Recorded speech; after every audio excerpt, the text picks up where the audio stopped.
రూపాయికి ఇడ్లీ వస్తుందో రాదో నాకు తెలియదు కానీ చంద్రబాబు నాయుడు హయాంలో మాత్రం ఉర్సా లాంటి ఊరు పేరు లేని కంపెనీలకు 3,000 కోట్ల రూపాయలు మాత్రం డబ్బులు దోచిపెట్టి నాకింత నీకింత అని పంచుకునే కార్యక్రమం జరుగుతూ ఉంది.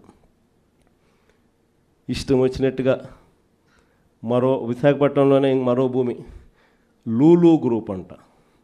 లూలు గ్రూపులకు లిల్లీ గ్రూపులకు 1,500 కోట్లు 2,000 కోట్ల రూపాయలు విలువ చేసే భూములను టెండర్లు లేదు, మన్ను లేదు, పాడు లేదు, ఊరికి ఆయనకు నచ్చింది ఇచ్చేసి నాకింత నీకింత అని పంచుకుంటా ఉన్న కార్యక్రమాలు.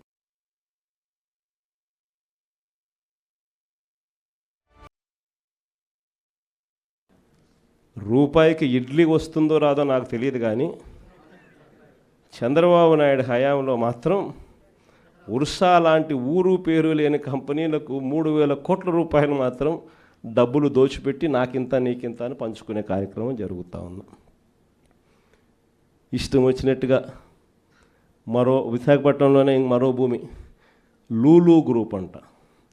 లూలు గ్రూపులకు లిల్లీ గ్రూపులకు 1,500 కోట్లు 2,000 కోట్ల రూపాయలు విలువ చేసే భూములను టెండర్లు లేదు, మన్ను లేదు, పాడు లేదు, ఊరికి ఆయనకు నచ్చింది ఇచ్చేసి నాకింత నీకింత అని పంచుకుంటా ఉన్న కార్యక్రమాలు.